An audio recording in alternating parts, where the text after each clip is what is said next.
टीकों के भंडारण संबंधी आंकड़े साझा करने से पहले मंजूरी लेने का मकसद दुरुपयोग रोकना है। जी हां, सरकार ने कहा कि राज्यों तथा केंद्र शासित प्रदेशों को टीकों के भंडार और भंडारण के तापमान पर ई-विन यानी इलेक्ट्रॉनिक वैक्सीन इंटेलिजेंस नेटवर्क के आंकड़े साझा करने से पहले अनुमति लेने की उसकी सलाह का मकसद विभिन्न एजेंसियों द्वारा इस सूचना का वाणिज्यिक उद्देश्यों के लिए दुरुपयोग किए जाने को रोकना है।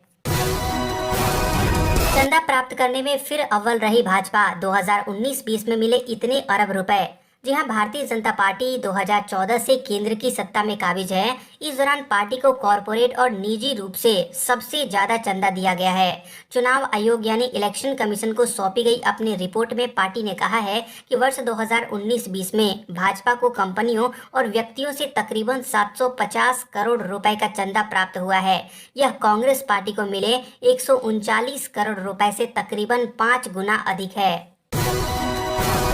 मेहुल चोकसी को लगा बड़ा झटका। डोमिनिका सरकार ने घोषित किया अवैध अप्रवासी। अपने पुलिस प्रमुख को दिया यह आदेश। जी हां, भगोड़े व्यवसायी मेहुल चोकसी को बड़ा झटका लगा है। पीएनबी स्कैम के आरोपी चोकसी को डोमिनिका में प्रतिबंधित अप्रवासी घोषित किया गया है। डोमिनिका सरकार ने हीरा कारोबारी मेहुल चोकसी को अपने देश में निषिद्ध अप्रवासी घोषित कर दिया है। आपको बता दें कि डोमिनिका सरकार के इस कदम से भगोड़े व्यवसायी मेहुल चोकसी को अब डोमिनिका में प्रवेश करने की अनुमति नहीं होगी। इसके साथ ही पुलिस प्रमुख को मेहुल चोकसी को वापस स्वदेश भेजने के लिए सभी आवश्यक कार्रवाई करने का निर्देश भी दिया गया है। केंद्रीय मंत्री मुख्तार अब्बास नकवी ने कांग्रेस पर कसा तंज। कहा, एक वक्त था जब कांग्रेस की सरकार महंगाई माफियाओं और घोटालों की सरकार कहलाती थी। जी हां, केंद्रीय मंत्री मुख्तार अब्बास नकवी ने कांग्रेस द्वारा पेट्रोल और डीजल की बढ़ती कीमतों को लेकर प्रदर्शन पर तंज कसा है। उन्होंने कहा कि कांग्रेस को महंगाई की इतनी चिंता है। एक वक्त ऐसा था कि कांग्रेस की सरकार महंगाई माफियाओं की सरकार और घोटालों की सरकार कहलाती थी। इनके दौर में हर रोज महंगाई और घोटाले होते ही रहते थे।